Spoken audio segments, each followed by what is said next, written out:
Hello, Tom Lebecki here with the latest edition of the New Theory podcast. Before we jump in, it's my first podcast since recent events. Just want to take a minute to say rest in peace, George Floyd, his family, his extended family, and then anybody out there who really, there's no other words than to call what happened to him disgusting. And just wrong, and application of the law needs to apply equally to everybody. So just with that being said, rest in peace, and from New Theory, our thoughts and prayers are with you and your family, and we support diversity of thought on this podcast, and we will continue to do so. And again, our thoughts and prayers. So with that being said, we're gonna do a special podcast today with Syed Gilani. And he's a president and CEO of Safr, which is a new rideshare program for women. And part of the reason, as I had to tell us in a second, you have Uber, and I'm not knocking Uber, and I'm not knocking, maybe partners Uber, I'll find out details, but I'm not knocking Uber or Lyft or anything else. But it's kind of like you get picked up, you get a stranger, and especially if you're a female, it's late at night, could be a vulnerable position. In this particular case, we talk a little bit about minorities and possible discrimination, that kind of fun stuff. And I mean fun stuff, I say facetiously, of course. But with that being said, is Syed Gilani, welcome to the Theory Podcast. How are you doing today? Thank you so much, Tom. Hi, how are you? And hello to your audience. And please, I agree with you. What happened recently with George Floyd and his family is horrific beyond any words. So from Safr family and everybody at Safr, to George Floyd's family, his friends, his colleagues, and his communities, anybody who know him, please accept our, sympathies and our condolence. And it's just, goes to show that, this is one of many, many, many, many incidences that happen across this great nation that we call home and around the world, frankly. And I know we want to get into the rideshare part of it, but I will. But I want to give you a small little story that a friend of mine who is now the governor of the U.S. Virgin Islands, him and I were in an elevator in New York, and he's a big, tall African American, smart guy, and in the casual clothing while we were in the elevator, a couple of people walked in. And a couple of women kept their purses, they saw us, and they pulled their purses closer to the chest. So, and I was like, and he looked at me and came out and he said, look, I'm an educated person on a really good job, and I'm doing this for community and everything, but people are not seeing that through my skin. They're basically looking at me as a tall guy. And then we got into this discussion of this discrimination against the minorities, the African American community, and the high incarceration rate with the African American community, and so on and so forth. So this systematic problem that is in the system right now everywhere, not equal opportunities are giving to the minority, not equal treatment is given to the minority, and that resulted in George Floyd, tragedy, which is beyond any words. And I want to say that, I can't breathe kind of slogan. It's applicable for everybody, because anybody who watches that, I'm sure if they are human, they can relate to that notion that the guy is calling out his mom and he's saying that he can't breathe, but some people are insensitive, and we need to correct that system once and for all. This gives us an equal opportunity. He sacrificed himself to give us an opportunity to correct the system. And now the safer side of it, frankly, came out of this whole notion that once you look at a segment of the population, let it be women, let it be LGBTQ community, let it be African American or anybody else, Hispanic, and they're not given equal representation in the market space. And there was a promise of equal representation in the gig economy, which was never fulfilled. Only a very few number of the driver and the rider side of the other rideshare companies are women, and they can't drive because of the safety reason. Again, the concept of safety comes in, and back to the conversation of George Floyd, that the safety notion is not equally guaranteed to all segments of the society. And women are not minority. Women are the majority of the world's population and in this country's population. And if that notion of safety is not given to them and provided to them, then that creates a really big void in terms of economic empowerment, social empowerment, and providing bread to the table, and so on and so forth. It has huge repercussions on the economy, or on the society, or on the family side at the nuclear level. And that's where we started Safr, to ensure that women, LGBTQ community, minorities, African American, others, they can feel safe. They can feel safe by having a ride with a fully vetted driver who we interview in person, who we make sure is aligned with our goal. And it's not just out of the mill person who is just driving because they just want to make some money, but also they are supporting us in many, many ways. And thankfully we're getting significant response, tremendous response from all over the world and within the United States. And we're growing very, very fast on that. All right. So, because that's what. All right. So, this was prior to even COVID, I think, initially pitched. And what I found interesting was, first, obviously, you are, at least from a marketing standpoint, and it may change a little bit, I would assume, is you're providing safe transportation and job opportunities for women. So just give us a gist of it. Is it an Uber? For women drivers that, hey, pick up anybody, or is it more for women that pick up women? Give us kind of the philosophy, and then give us where you're at right now, Syed. It's a great question. So number one, we do not discriminate based on gender, race, background, religion, so on and so forth. So men are registering with us, LGBTQ is registering with us, women are registering with us, but our focus is on women's safety. So we have few features within our app. Number one is a gender preference feature. So our rider and driver both can set up the gender preference, who they want to pick up and who they want to be picked up with. So they can say, look, I want only a woman driver, or I want LGBTQ, or I don't care, or I'm agnostic. And the same way for the driver, I only want to pick up a woman, and so on and so forth. Once that they set up the gender preference, then our algorithm automatically connects them with the appropriate driver based on the gender preference, number one. Number two, we have a color match feature. So with the color match feature, we make sure that you are getting into the right car. So when you get closer to the car, we show you a unique color on your app as a driver and a rider. And that color has to match. And if the color doesn't match, the ride doesn't start. So this eliminates the possibility of getting into the wrong car, because the ride won't start without that. The third is our in-app security features that we have from SOS button and many others. And the last but not least is our trusted driver feature. So if you like one, two, or many drivers who are really, really good to you, they provide you the best service and you can trust them, and they're part of your sisterhood, if you will, then you can make them your trusted driver. And the first ride request would go to the circle of those trusted driver.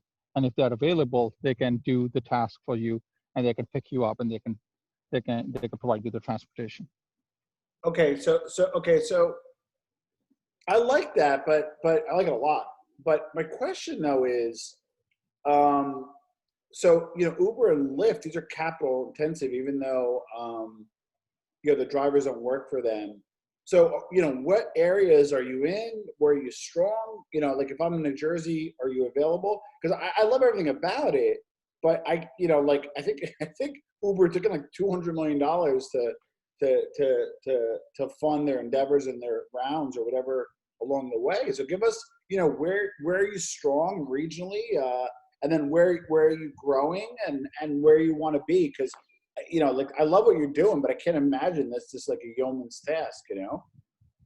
I totally agree with you. Great question again, Tom. Number one, let me address the concept of investment. Yes, Uber has deeper pockets than anybody else, right? Much deeper pockets, like they're raising billions at a time. But having said that, while they are the biggest, there's a reason why they left Chinese market or the Russian market or East Asian market or South Asian market, and even the Middle Eastern market.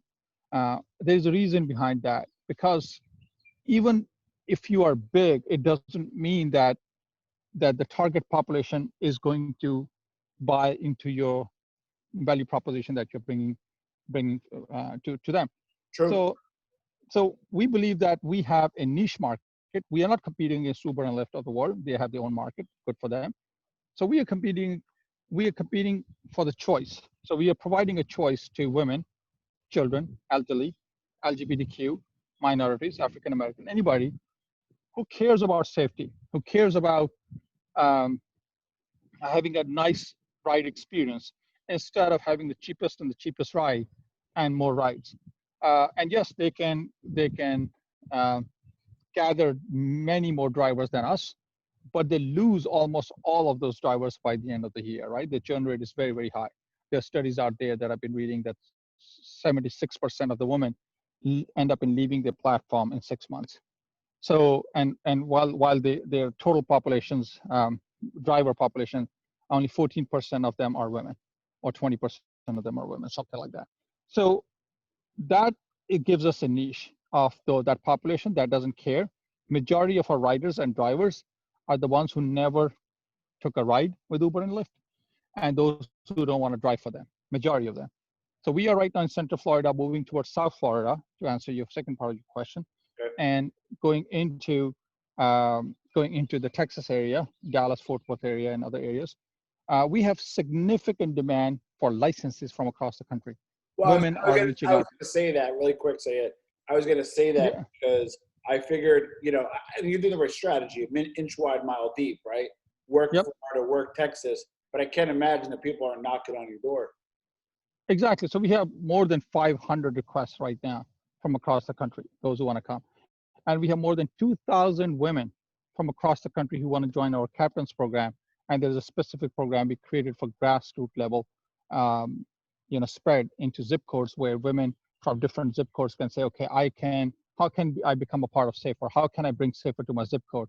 So we make them a captain, which is an independent contractor position, and they go ahead and they create and they fertilize the ground for us, so to speak, and they make sure that it's happening. I mean, they create the rides, they bring drivers on board, and they get us going over there, and they make a percentage of every single ride.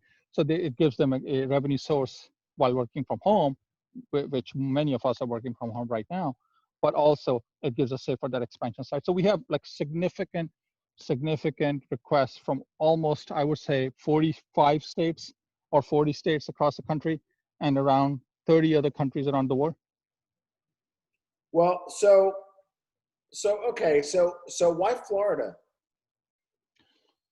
It's again a great question. Again, it's a multicultural location where there's a lack of public transportation. Bigger cities, congested cities like New York or Boston or others, they have a very significant public transportation system like subway and T and so on and so forth. Florida doesn't have that. Orlando is the biggest destination, or has been a biggest destination pre-COVID for family visits, right? For Disney World and Universal Studios and all that. And they all come over there. It's the biggest rental car destination as well. And our target population, women, they are the main consumer of that destination because they bring the kids and they come themselves and so on and so forth. So our job was to go there and attract that population. So when they go back to their home cities, they can take the message of Safer with them. Okay, got it. Okay, so you chose that area. How long has Safer been online? And give us some stats that you're willing to share. So we have more than 13,000 drivers right now. 30,000? And we're growing very, very, Wow. 13,000, 1-3. Well, oh, So, 13. wow. And we are growing very, very fast. Thank you. More and more riders are downloading our app. We have been in operation for a little over 6-7 months in Orlando right now. But because of the COVID-19, we've been providing free rides to nonprofit organizations and their patrons. So as part of the community service, that anybody who wants to buy something from Mustard Seed or want to get something from Mustard Seed, there's a nonprofit organization called Mustard Seed we partner with them and we provide their patrons free ride. And we are now in negotiation with other nonprofits to provide free rides to them because we want to do our part for our community. Wow. Our growth is pretty significant. We are actually about to launch a basic delivery system as well, where our drivers will be able to provide curbside pickup of your products and deliver them to you at your doorstep. So, so another feature is going to be very soon, within 10, 15 days coming out, that will allow our users, drivers, riders, whoever, if they have ordered something for the curbside pickup, then our driver community can go pick them up and deliver them to you. So we're adding new features, we're adding new aspects to our platform as well, so we can bring more people to our platform, both as a driver and rider, and plus delivery from the delivery aspect.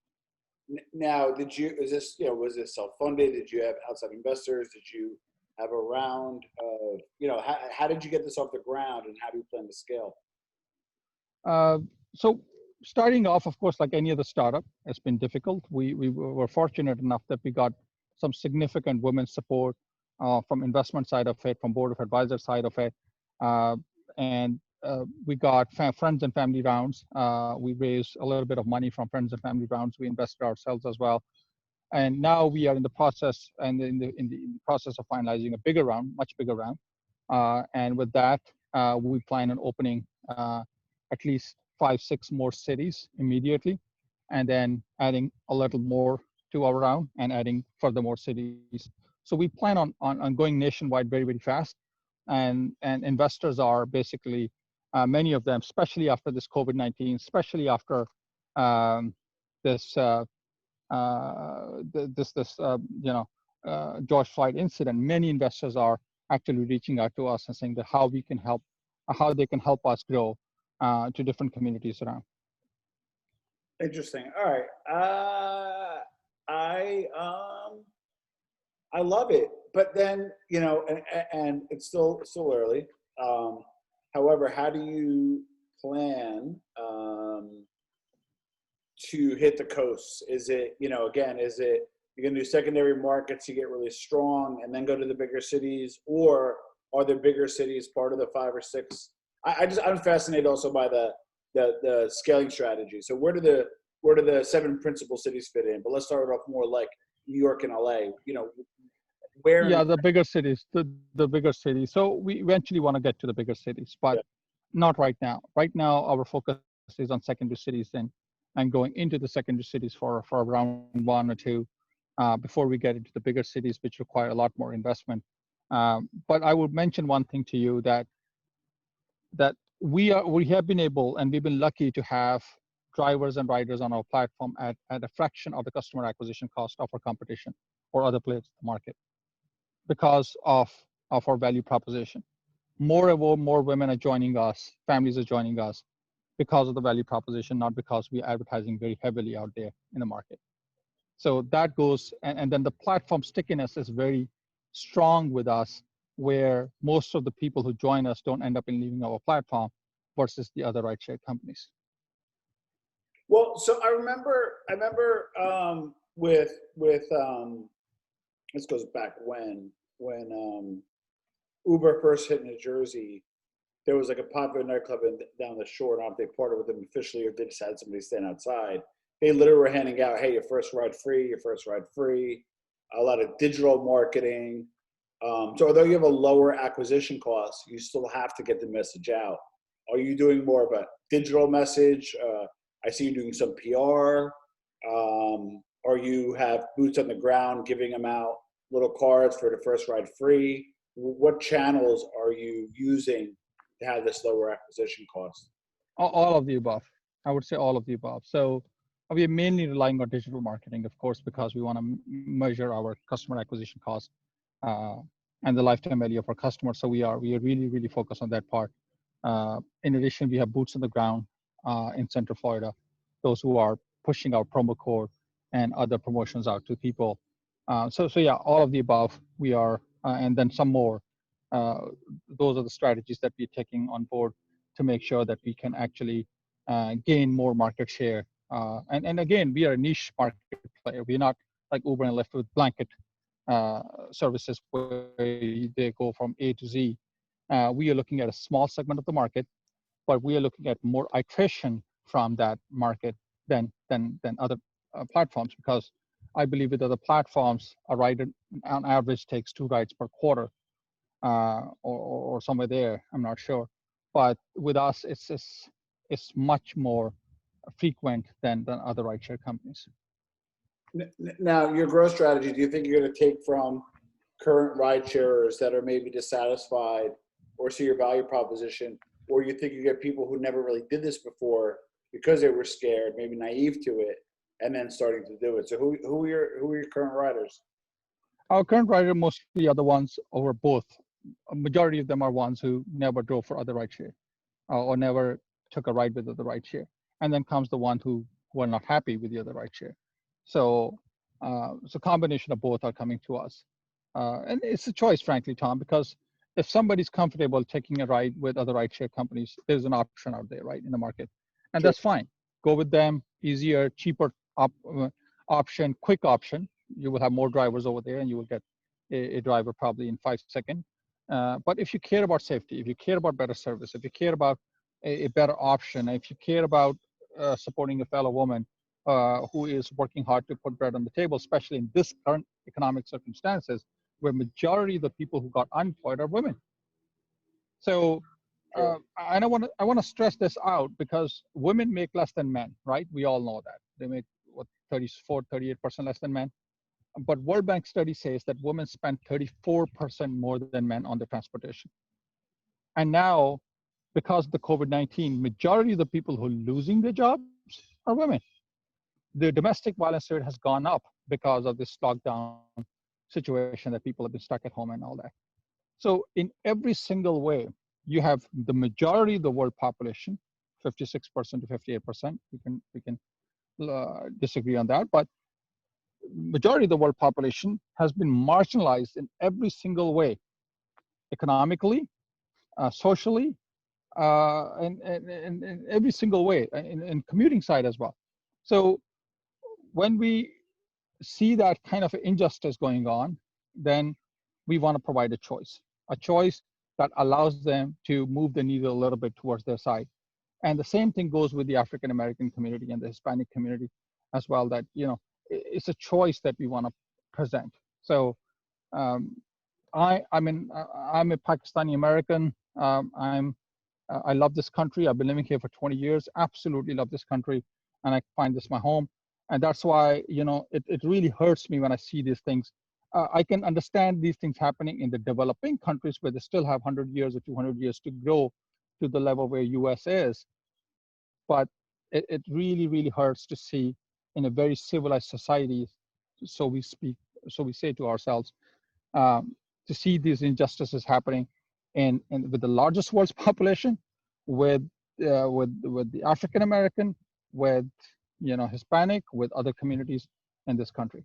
So and we are trying to correct that. So okay. So which leads to my last question. How has recent events affected your strategy for growth? Is it gonna? And I'm not saying you weren't incorporating minorities. If anything, on your website and on your collateral, you're actually pushing helping women, and with women very clearly minority groups within that are female. So you're already kind of doing that, and you may just say, hey, we think we're right all along, and that's okay. But in lieu of recent events, what action do you think you'll take at Safr to help the cause? And then also, frankly, because it's good business from a marketing standpoint, how has recent events have on your strategy? How they affected it? Great question, Tom. Look, as a minority in this country, it affected me deeply personally. Personally, honestly, it really affected me to the point that I was like, okay, this shouldn't happen to begin with. It shouldn't happen to any human being anywhere in the world to begin with. And I can relate to that, where if you don't give equal opportunities, economic opportunities to a segment of the society, and keep them deprived and keep them blaming or or creating a persona of wrong with them, then of course, then people mindset, the new generation and the generation after that comes to the point where they don't even care about that market segment or that population segment. So Safer has been doing it or looking into it from day one. We are minority focused anyways. We are women focused anyways. So we've been looking into that aspect from day one.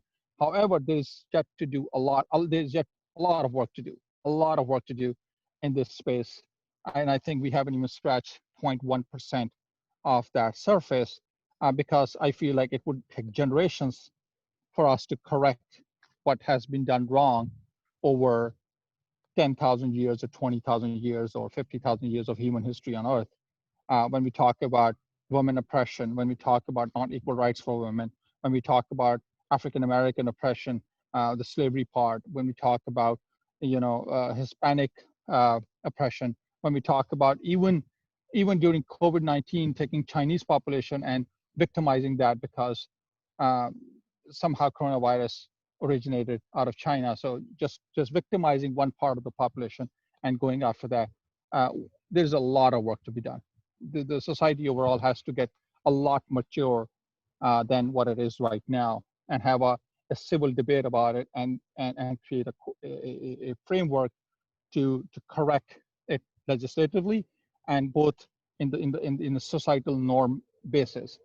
Uh, at Safer, we have a lot of work on our side to bring more leaders, African American leaders on the forefront, more women on the forefront. We want to make sure that we give more opportunities at driver and riders, deeper discounts to those communities who don't have equal opportunities to to move freely from point A to point B, or to get products delivered to them. And we are very actively working on those programs, and we hope that we can do a little bit, a tiny bit, as small as we are, towards that, and hopefully this incident like George Floyd and many others don't happen again ever in the United States or anywhere in the world. Fantastic. So how can we find the app, Syed? So it's available on Apple Store, Google's Play Store. Ride Safer is for the rider. Drive Safer is for the driver. You can go on our website, www.gosafer.com, and there's a link over there, rider and driver. Click on that, and it will take you over there as well. You can register over there on the website or our app as well. Very good. Syed, Gilani, welcome again to the New Theory podcast. And like I said, we're gonna conclude with just get our thoughts and prayers with the Floyd family. And feel free anytime, guys, reach out to me, Tom and New Theory. We're a very small podcast, but we're growing. We reached about 20,000 people last month, and organic. We don't spend a lot on trying to drive traffic, and we like having good people like Syed, who is trying to do different things through business. And one of the things I have to say I learned through all of this is I do not consider myself to be a racist person. I'm raising my children also to have that same frame of mind and frame of thought. However, it's not enough just to be on the sidelines and saying, hey, I'm a good person. But by being on the sidelines, I'm not saying I'm complicit, but I definitely can do more. And I like that people like Syed are doing more. So Syed, thanks for being on the New Theory podcast. And thank you so much. We love what we do, love what you're doing, and feel free to circle back and let us know how you guys are making out.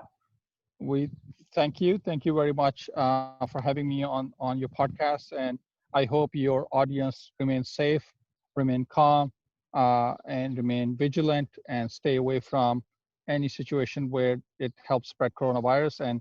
And anybody who's hurting because of the economic circumstances, I would tell them, look, just remain hopeful, remain hopeful. We came out of many crises in the past, and as a nation, as human race, we will come out again much better than before. So always remain hopeful, and support us however you can. We look forward to your support, and thank you, Tom, again for all of this, and enjoy your day. Thank you. It's our pleasure. Be safe.